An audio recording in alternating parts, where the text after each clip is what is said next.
నమస్తే. ప్రస్తుతం మనతో పాటు సీనియర్ జర్నలిస్ట్ దాము బాలాజీ ఉన్నారు. ఆయనతో మాట్లాడదాం. నమస్తే సార్. నమస్తే. సార్, పహల్గామ్ బైసరన్ వ్యాలీలో జరిగిన ఉగ్రదాడికి పాకిస్తాన్కి సంబంధం లేదు అంటూ లష్కర్ ఈ తోయిబా వాళ్ళు ప్రకటించారు. ఇటుపక్క మన దేశంలో కూడా కాంగ్రెస్ అసలు పాకిస్తాన్ వాళ్ళు చేయలేదు ఈ ఉగ్రదాడి, మోడీ హస్తం ఉంది ఈ ఉగ్రదాడిలో అని చెప్పేసి అంటున్నారు. అసలు రెండు వర్షన్స్ ఏంటి సార్, పాకిస్తాన్ వాళ్ళది ఇటు కాంగ్రెస్ వాళ్ళది? యాక్చువల్గా ఇది ఉగ్రదాడి అనేది అందరూ చెప్పారు. ప్రపంచంలో కూడా అనేక దేశాలు ఇది టెర్రరిస్ట్ దాడి అని అభివర్ణించాయి. ఈవెన్ అమెరికా కూడా దీన్ని టెర్రరిస్ట్ దాడి అనేది. అమెరికాలో న్యూయార్క్ టైమ్స్ లాంటి అనేక పత్రికలు, మీడియా దీన్ని గన్మెన్ చంపారు లేకపోతే మిలిటెంట్స్ చంపారు అన్నప్పుడు కూడా అమెరికన్ గవర్నమెంటు దాన్ని కరెక్ట్ చేస్తూ ట్వీట్ కూడా పెట్టింది. దాన్ని ఇంటూ కొట్టేసి, అంటే మిలిటెంట్స్ అనే దాన్ని ఇంటి కొట్టి టెర్రరిస్టులని కూడా రాశారు. అంటే మీరు ఇది క్లియర్గా టెర్రరిస్టు దాడి అనేది అన్ని దేశాలు కూడా నిర్ద్వందంగా ఖండించాయి. అంతవరకు ఓకే. కాకపోతే ఇది టెర్రరిస్టులు అంటే పాకిస్తాన్ టెర్రరిస్టులా, లేకపోతే ఇండియాలో ఉండే టెర్రరిస్టులా, లేకపోతే పాకిస్తాన్ గవర్నమెంటే ఈ పని చేయించిందా, ఇట్లాంటి కన్ఫ్యూజన్స్ అయితే చాలా వరకు ఉన్నాయి. ఇప్పుడు వరకు ప్రజలందరూ కూడా, మెజారిటీ ప్రజలు ఇండియాలో నమ్మేది ఏంటంటే ఇది పాకిస్తాన్ స్పాన్సర్డ్ టెర్రరిజం. పాకిస్తాన్ వెనకుండి టెర్రరిస్టులు మన దేశంలోకి అనేకసార్లు పంపించి, ముఖ్యంగా కాశ్మీర్లో టెర్రరిజానికి ప్రధాన కారణం పాకిస్తానే అనేది మన అందరూ నమ్ముతున్నారు. సో అయితే ఇప్పుడు ఏమైందంటే మెల్లమెల్లగా ఈ వేడి అనేది కొంత తగ్గింది. అంటే బిగినింగ్ డేస్లో ఉండే 22 జరుగుతాయి. బిగినింగ్ డేస్లో మన వాళ్ళందరూ, మీడియా కావచ్చు, రాజకీయ నాయకులు కావచ్చు, అందరూ కూడా దీన్ని ఖండించడమే కాకుండా పాకిస్తాన్ని బుద్ధి చెప్పాలి, యుద్ధం చేయాలి, పాకిస్తాన్ నాశనం చేసేయాలన్న టైప్లో రెచ్చిపోయి మాట్లాడారు అంతా. ఇంకా మీడియా అయితే చెప్పాల్సిన అవసరం లేదు. ఈ క్రమంలో ఏంటంటే అది కొద్దిగా సబ్సైడ్ అయింది. పాకిస్తాన్ రియాక్షన్ కూడా మొదలైంది. పాకిస్తాన్ వాళ్ళు కొన్ని ప్రశ్నలు అడుగుతున్నారు. ముఖ్యంగా పాకిస్తాన్ గవర్నమెంట్కి సంబంధించిన మినిస్టర్లు కావచ్చు, షహబాజ్ షరీఫ్ నవాజ్ షరీఫ్ వాళ్ళ తమ్ముడు అనమాట. ఒకప్పుడు ఆయన ప్రధానమంత్రి, ఇప్పుడు ఈయన ప్రధానమంత్రి. షహబాజ్ షరీఫ్ ఎన్ఎస్ఏ అంటారు, నేషనల్ సెక్యూరిటీ కౌన్సిల్ మీటింగ్ అక్కడ అయినాక ఆయన అడిగిన ప్రశ్నలు ఏంటంటే, మా రోల్ ఉందని మీరు ఎలా చెప్తారు, మీ దగ్గర ఏమన్నా ప్రూఫ్ ఉందా? సో ప్రూఫ్ లేకుండా, డేటా లేకుండా, సాక్ష్యాలు లేకుండా మేమే చేయించామని మీరు ఎలా చెప్తున్నారు అనేది ఆయన నెంబర్ 1 అడిగిన ప్రశ్న. అయితే క్రెడిబుల్, తర్వాత న్యూట్రల్, ట్రాన్స్పరెంట్ ఇన్వెస్టిగేషన్ జరపాలి. ఏ దేశం, ఏ థర్డ్ పార్టీ అంటే ఏ దేశం జరిపినా కూడా మేము కోఆపరేట్ చేస్తాము. సో దాంట్లో ప్రూవ్ చేయండి. మీరు ప్రూవ్ చేయగలిగితే పాకిస్తాన్ ఐసోలేట్ అయిపోతుంది కదా ప్రపంచవ్యాప్తంగా. మీకు అది మంచి అవకాశం కదా, ఇది బెస్ట్ అవకాశం మీకు. మీరు కానీ పాకిస్తాన్ రోల్ ఉందని కానీ ప్రూవ్ చేయగలిగితే, అది కూడా మీరేం చేయకండి, మీరు దీనికి రెడీ కండి.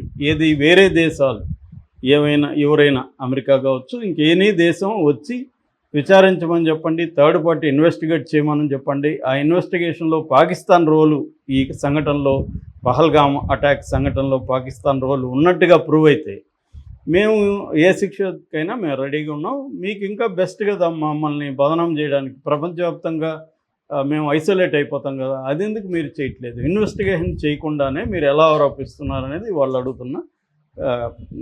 ఈయన ప్రధానమంత్రి కావచ్చు, అక్కడున్న మీడియా కూడా నిన్న ఒక ఛానల్, అక్కడున్న ఒక ప్రముఖ మీడియా సంస్థ ఎడిటర్ని ఇంటర్వ్యూ చేస్తే ఆయన కూడా క్లియర్గా ఏం చెప్తున్నాడంటే, నేను మీ ప్రజల బాధను అర్థం చేసుకోగలను, ఎందుకంటే ప్రజల మీద ఇలాంటి అటాక్స్ జరిగినప్పుడు ఎవరికైనా ఆగ్రహం వస్తుంది, కానీ మీరు మా వైపు నుంచి సమాధానం చెప్పాలంటే మీ మీడియా చాలా ఎక్కువ చేస్తుంది, ఏమీ లేకుండానే మీడియా ఒక వాతావరణాన్ని క్రియేట్ చేసేస్తుంది. ఫస్ట్ ఆఫ్ ఆల్ ఇది పాకిస్తాన్ రోల్ ఉన్నట్టుగా మీ దగ్గర ఏం ప్రూఫ్స్ ఉన్నాయి అనేది వాళ్ళు అడుగుతున్నారు. ఏమన్నా అంటే గతంలో అంతా చేయలేదా ఇవన్నీ మాట్లాడుతున్నారు. గతాన్ని పక్కన పెట్టండి. ఈ ఇన్సిడెంట్లో పర్టికులర్ పహల్గామ్ ఇన్సిడెంట్లో మా పాత్ర ఉన్నట్టుగా మీ దగ్గర ఏం ఆధారాలు ఉన్నాయి అనేది వాళ్ళు అడుగుతున్నారు. సో దానికి సమాధానం చెప్పమని వాళ్ళు అడుగుతున్నారు. That is number 1. Number 2, international ఎంక్వైరీకి వాళ్ళు డిమాండ్ చేస్తున్నారు. ఎంక్వైరీ చేసి మీరు చేయండి. అవేమి చేయకుండానే మీరు సింధు నది జలాలను ఆపేయడం, లేకపోతే మిగతా డిప్లొమాటిక్ రెస్ట్రిక్షన్స్ పెట్టడం, ఇవన్నీ కరెక్ట్ కాదు. మాకు కూడా సార్వభౌమత్వం ఉంటుంది, సావర్నేట్ ఉంటుంది. మా దేశం మీద మీరు అటాక్ చేస్తే మేము డిఫెండ్ చేసుకోవడానికి మేము రెడీగానే ఉన్నాం. కానీ యుద్ధం అనేది అనవసరం, దీన్ని మీరు తేల్చి ఇంటర్నేషనల్ కమ్యూనిటీలో తేల్చండి అనేది వాళ్ళు మాట్లాడుతున్నారు. సో వాళ్ళ దేశంలో కూడా ప్రజలైతే చాలామంది యుద్ధాన్ని వ్యతిరేకిస్తూ వాళ్ళు ఇది చేస్తున్నారు. మన దేశంలో ఏమో యుద్ధం చేసేయండి, పాకిస్తాన్ని చంపేయండి, నరికేయండి అన్నట్టుగా మన వాళ్ళు మాట్లాడుతున్నారు. కానీ పాకిస్తాన్లో మాత్రం ప్రజలు యుద్ధాన్ని చాలా గట్టిగానే వ్యతిరేకిస్తున్నారు. సో ఈ నేపథ్యంలో కాంగ్రెస్ పార్టీ మెల్లమెల్లగా పాకిస్తాన్ ఏదైతే అడుగుతున్న ప్రశ్నలు కాంగ్రెస్ పార్టీ కూడా లేవనెత్తింది, అనేక సందేహాలను కూడా లేవనెత్తింది.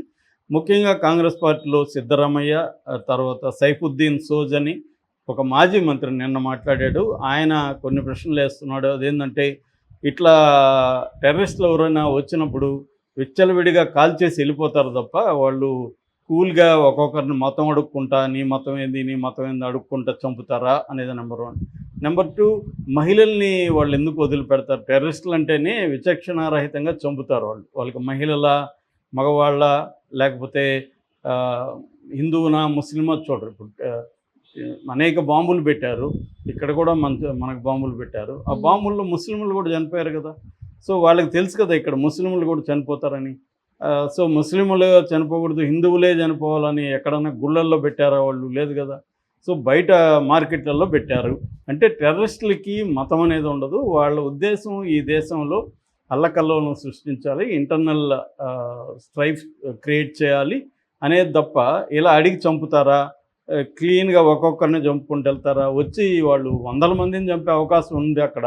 వాళ్ళు ఏరి ఎంతమందిని చంపాలన్నట్టుగా అంతమందిని చంపేసి వెళ్తారా అనేది ఒక ప్రశ్న.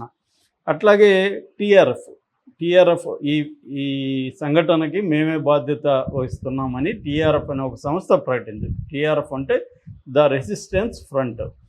ఇది లష్కరే తోయిబా ఆఫ్ షూట్ అని మీడియా రాస్తుంది. అసలు లష్కరే తోయిబాకి దీనికి సంబంధమే లేదు. అసలు ఈ పేరు ఇప్పటి వరకు వినలేదు ఎవరు. టీఆర్ఎఫ్ అనే పేరు ఎప్పుడూ కూడా వినలేదు, ఫస్ట్ టైం టీఆర్ఎఫ్ అని వినడమే. సో టీఆర్ఎఫ్ లష్కరే తోయిబాకి సంబంధం ఉన్నట్టు మీ దగ్గర ఏం ప్రూఫ్ ఉందనేది అడుగుతున్నారు.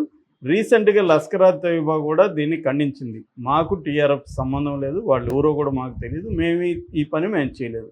మేము చేస్తే మేము అనేకసార్లు చెప్పుకున్నాం గతంలో మేము చేసామని, కాబట్టి మేము చేయలేదామని వాళ్ళు అంటున్నారు. సో పాకిస్తాన్ మా మిలిటరీకి కానీ మాకెవరికి సంబంధం లేదని వాళ్ళు అంటున్నారు. లష్కరే తోయిబా అంటుంది, టీఆర్ఎఫ్ అనేది ఎవరికి తెలియదు అంటుంది. ఇంకా కొన్ని ప్రశ్నలు కాంగ్రెస్ అడుగుతుంది. అదేంటంటే అసలు రోజుకి 4,000 మంది అక్కడ టూరిస్టులు వస్తున్నప్పుడు ఎందుకు ఒక్క సాయుధ పోలీస్ కూడా అక్కడ లేడు? మీరేమో కగార్ ఆపరేషన్ పేరుతో 1,000 మందిని, ఇప్పుడు తెలంగాణలో 24,000 మంది కర్రెగుట్టల్లో గత 9వ రోజు 9 రోజుల నుంచి అక్కడ ఉంటున్నప్పుడు మావోయిస్టులను పట్టుకోవడానికి ఇక్కడ ఎంతమంది ఉన్నారు? 500 మంది మావోయిస్టులు ఉన్నారని చెప్తున్నారు. 500 మంది కోసం 24,000 పారామిలిటరీ ఫోర్స్ని దింపిన పరిస్థితి ఉంటే, అక్కడ కాశ్మీర్ అనేది ఆల్రెడీ ఒక సెన్సిటివ్ ఏరియా. అక్కడ ఎప్పటి నుంచో టెర్రరిజం ఉంది. దాదాపు 12,000 మందికి పైన ప్రజలు చనిపోయారు అక్కడ ఇప్పటివరకు. అలాంటి స్థితిలో అక్కడ గతంలో కూడా టూరిస్టు దీని మీద చార్ధాము ఇట్లాంటివి, అమర్నాథ్ యాత్ర వెళ్ళినప్పుడు కాల్పులు జరపడాలు ఇవన్నీ జరిగాయి. కాబట్టి అక్కడ రెండోది ఏంటంటే అమర్నాథ్ యాత్రకు సంబంధించి కూడా ఓపెనింగ్స్ మొదలైనాయి. సో ఎందుకు చేయలేదంటే దానికి వీళ్ళు చెప్తున్నది ఏమంటే అసలు ఆ సెంటర్ ఓపెన్ అయినట్టే మాకు తెలియదని సెంట్రల్ గవర్నమెంట్ చెప్తుంది. సో అది ఇంకా విచిత్రంగా ఉంది. అంటే మీకు తెలియకుండానే అక్కడ, ఎందుకంటే కాశ్మీర్లో 3.5 లక్షల మంది సైనికులు ఉన్నారు, మన ఆర్మీ ఉంది. 3.5 లక్షల మంది ఆర్మీ ఉంటే ఇక్కడ పట్టుమని ఒక సాయుధ పోలీసు కూడా, లేకపోతే ఆర్మీ కానీ ఎవరు కూడా ఒక అవుట్ పోస్ట్ కూడా లేదు. ఎందుకు ఈ స్థాయి నిర్లక్ష్యం జరిగింది? రెండోది ఏంటంటే ప్రతి ఎన్నికల ముందు ఇలాంటిది ఒకటి జరుగుతూనే ఉంది. 2016లో ఉరి కావచ్చు, 2019లో పుల్వామా అటాక్ కావచ్చు. ఇది మోడీ ప్రభుత్వం ఒక సిస్టమేటిక్గా ప్రతి ఎన్నికల ముందు ఇట్లాంటి ఒక సంఘటన జరిగి దేశ ప్రజల మొత్తం డైవర్షన్ అంతా కూడా పాకిస్తాన్ ఎనిమికి మార్చేసి దేశంలో ఉండే అన్ఎంప్లాయ్మెంట్ కావచ్చు, అధిక ధరలు కావచ్చు, ఇతర సమస్యల నుంచి డైవర్ట్ చేయడానికి మోడీ ప్రభుత్వం ఎత్తువేస్తుంది అనేది కాంగ్రెస్ ప్రభుత్వం విమర్శిస్తుంది. సో అందుకనే యుద్ధం అంటారు కానీ మోడీ కూడా యుద్ధానికి వెళ్ళడు, ఊరికే హడావిడి చేస్తారంతే. నిజానికి ఇది పాకిస్తాన్ అడుగుతున్నట్టుగా పాకిస్తాన్ రోల్ ఉందని ప్రూవ్ చేయగలిగితే ఇంటర్నేషనల్ కమ్యూనిటీలో మనకు మద్దతు దొరుకుతుంది కదా. ఇప్పటివరకు ఏ దేశం కూడా దీంట్లో పాకిస్తాన్ రోల్ ఉందని ఎవరు చెప్పట్లేదు. ప్రపంచంలో ఏ దేశం కూడా టెర్రర్ అటాక్ అన్నారు తప్ప ఇది పాకిస్తాన్ బ్యాక్డ్ టెర్రర్ అటాక్ అని రాయలేదు. ఇక మీడియా అయితే వెస్ట్రన్ మీడియా ఇది మిలిటెంట్ అటాక్ అని గన్మెన్ అటాక్ అని రాస్తున్నారు తప్ప అసలు టెర్రర్ అటాక్ అని కూడా రాయట్లేదు. సో ఇప్పుడు మీరు డిమాండ్ చేయండి. ఆల్రెడీ ఇరాను, సౌదీ అరేబియా లాంటి దేశాలు ముందుకు వచ్చాయి, మీ ఇద్దరు మంది మేము సంధి కుదుర్చడానికి రెడీగా ఉన్నామని. అలాగా ఒక 3 దేశాలు 4 దేశాలు లేక ఐక్యరాజ్యసమితితో వాళ్ళని పిలవండి, దీని మీద ఇన్వెస్టిగేషన్ చేయండి అనేది వీళ్ళు అడుగుతున్న ప్రశ్న. ఇది మెల్లమెల్లగా ఈ కైండ్ ఆఫ్ వాదన పెరుగుతూ ఉంది. Okay sir, thank you.